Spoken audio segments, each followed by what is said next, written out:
For the first time in more than 4 decades, the Buss family has agreed to sell the majority ownership of the Lakers to Mark Walter for a cool $10 billion, the highest ever for a U.S. professional sports franchise.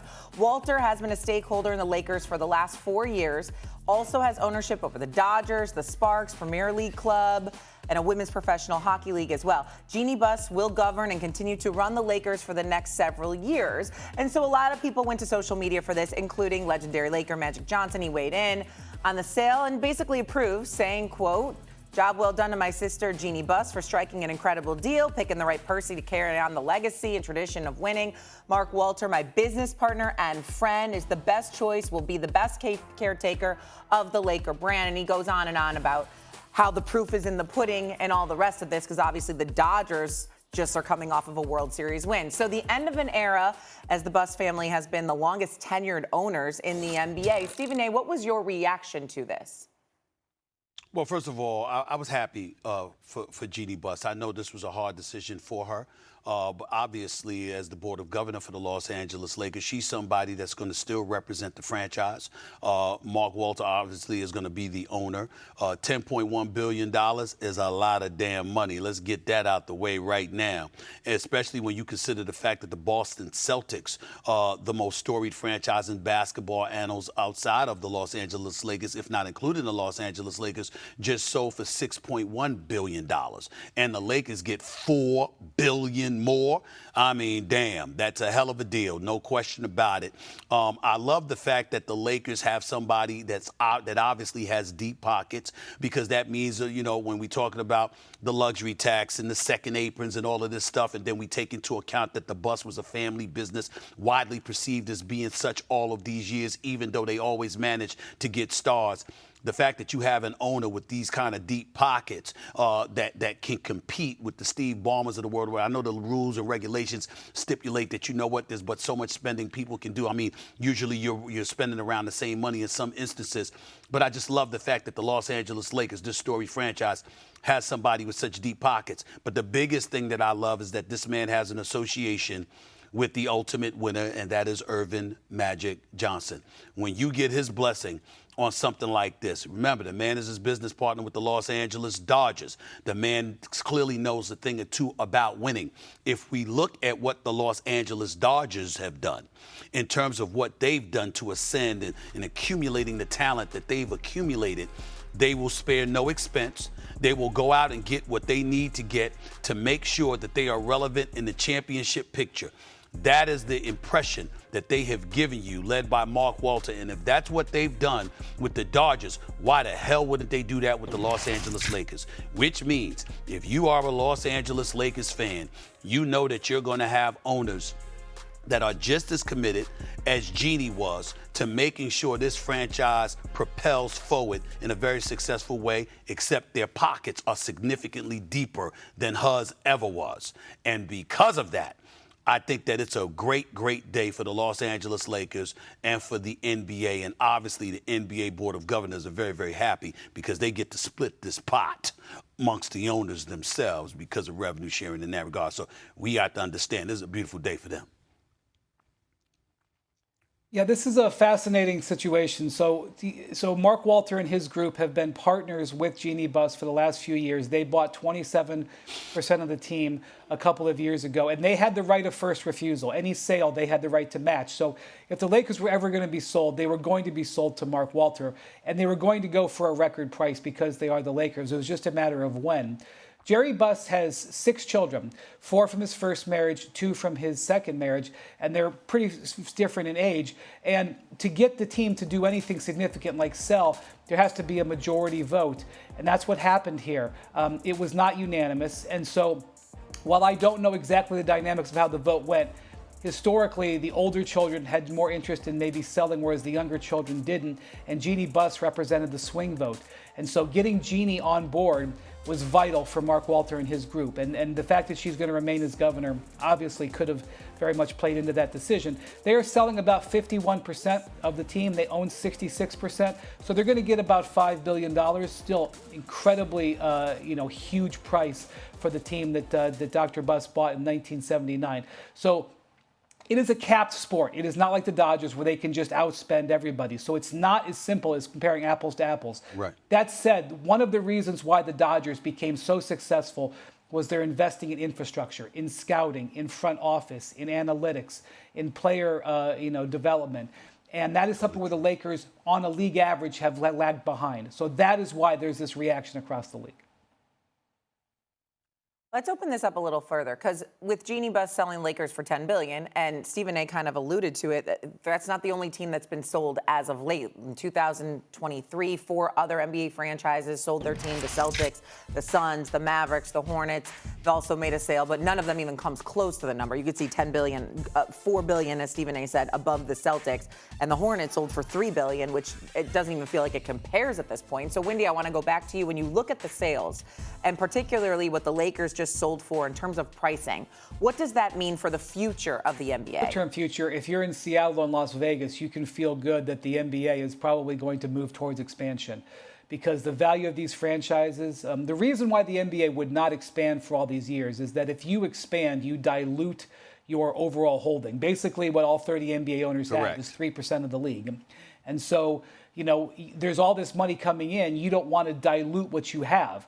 And the expansion fee wouldn't necessarily make up for it. Well, that's not probably true anymore, because with these prices, the expansion fee, I don't know, it could be in excess of $6 billion. I don't even necessarily want to put a price on it, because you wait 6 months and it could be higher, and you would get that times 2. And an important thing to realize, and I know that this is a little bit arcane, but it's so important.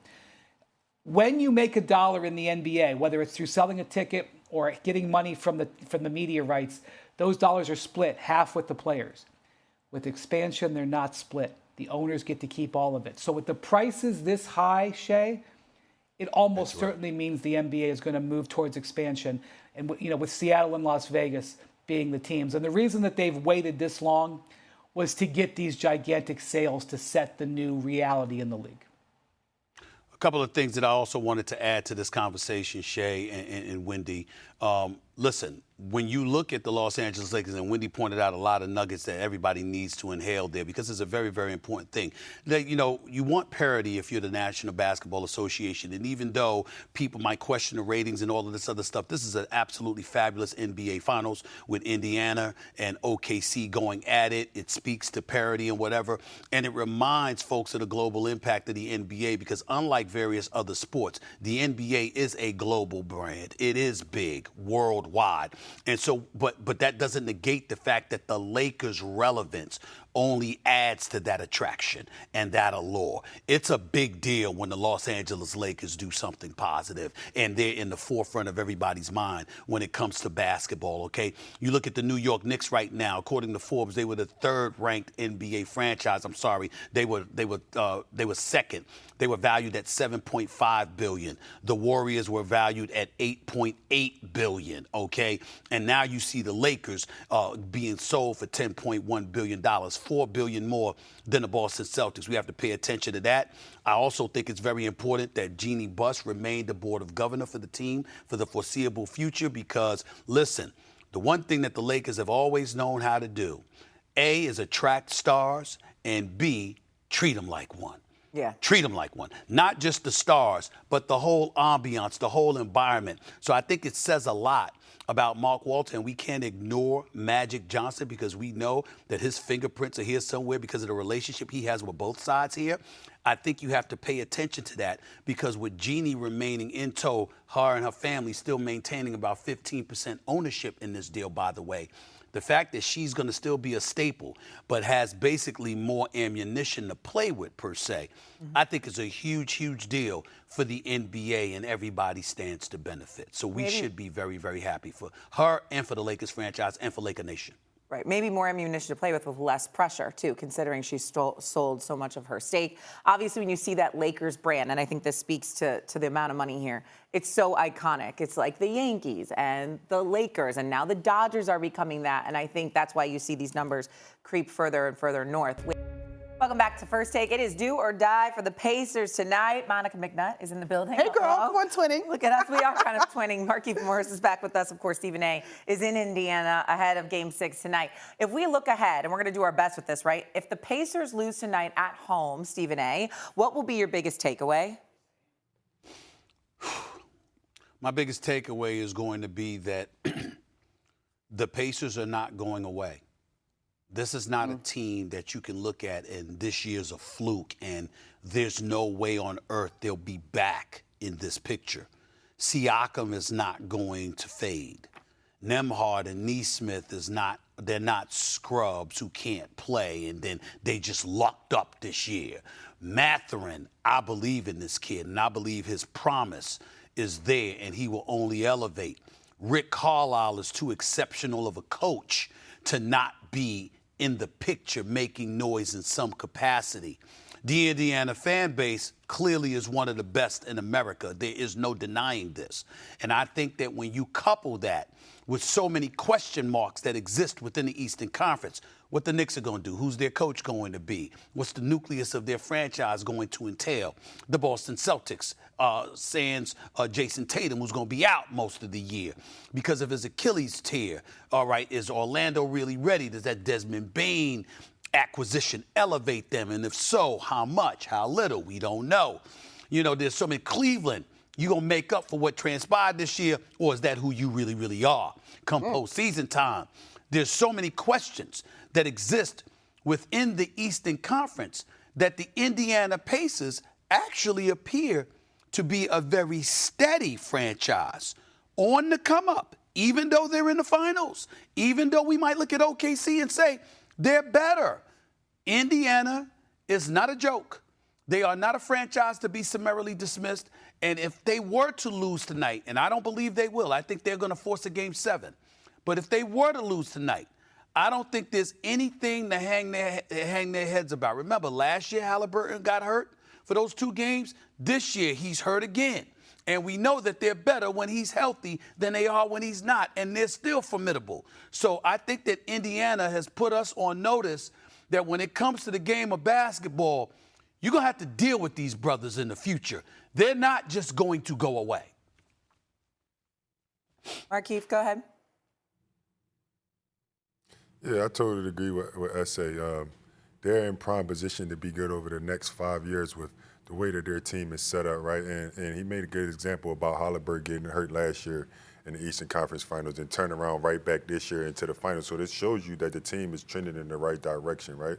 So, I mean, with a win or with a loss, I don't think it changed their future. I think, you know, with the way the East is set up over the next couple of years and not knowing who's the superior team, that they're always going to have a chance to come back, to be right back in the position that they're in right now. I like that takeaway, y'all, but that's a forecast to the future. I think, to me, I look back on this year differently, right? So many folks, if you go back to each series, I think they were not favored in any series outside of the first round. I think you got to look at what they've been able to do this year. And while I get the idea that this team is young, they got a bunch of guys in their mid to late 20s, I do wonder about the demands moving forward, right? Because they are now playing on the biggest stage, and what other teams might be looking, who's under contract, who's in the best position moving forward. There's a core there for sure, and we've proven that this style of basketball is not just fun, but it's very difficult to defend, as they've given the best defense in the league. A historic defense fits at times. They improved, obviously we talked about this last series, particularly versus the Knicks, how much their defense had improved from January into the playoffs. This is bona fide, but I think once you become bona fide, you also start talking about money, like contracts become a thing, like other teams want to poach your talent. So yes, they could if they're able to stay healthy for one, and if they're able to stay together. But what kind of pressures are there going to be about this team staying together? I got to give it to the Pacers. Look, last year they came up short of expectations, and normally teams who do that make moves. Mm-hmm. You're seeing it with the Knicks. Yep. They change coaches. They go out and they do things. Pacers didn't do any of that. They didn't say, hey, we need to go get another star to complement Halliburton. We need to change. They didn't do any of it. They stayed the course. They got a year older. They got more experience, and they got more comfortable. And now look where it found them in the finals. And so for me, I feel like no matter what look, this Halliburton injury is really unfortunate, especially with what he's been able to do throughout the entirety of this postseason. But I got to give it to the Pacers. Maybe another year with, I mean, Siakam's only been there a year and a half, essentially. Like, another year under the belt. Heck, they can find their way back here easily. Stephen A. Well, I'm just saying, I mean, I appreciate the expertise. I appreciate the expertise, Shay. I'm just saying, you didn't have to say that about the Knicks like that. You didn't have to do that. I mean, Well, it's true. You could have stayed. You could have stayed on the Pacers. You didn't have to do that, Shay. That wasn't really, really nice, but that's all right. That's okay. I mean, you do a phenomenal job, but it just seemed like you just took an unnecessary dig there. That's the amount of times this dude has commented on my Chicago sports, and I've let it slide. That one comment. I'm going to just keep it moving. We got to get to some betting talk now, right? We'll have, of course, Game 6 of the NBA Finals tonight in Indiana, 8:30 Eastern, 5:30 Pacific on ABC, ESPN Deportes, and ESPN Radio with SGA and the Thunder a win away from their first NBA championship coverage. Tips with countdown at 8 Eastern.